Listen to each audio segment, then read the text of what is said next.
يا مساء الخير، شلونكم؟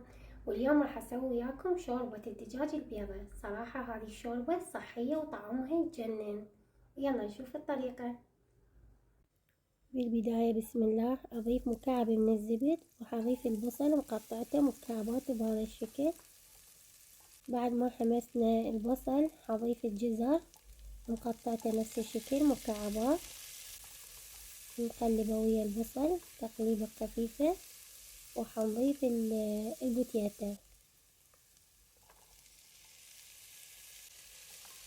نحمسهم كل زين. بعد ما حمسنا الخضروات أضيف مكعب من الماجي دجاج، وملعقة من الفلفل الأسود، ملعقتين كبار من الطحين،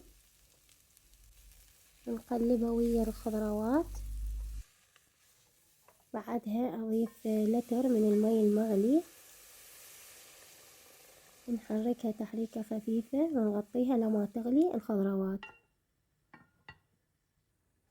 بعد ما غلت وياي حضيف كريمة الطبخ نوعية بوك، طبعا نوعية بوك كل الزينة، نقلبها تقليبة خفيفة.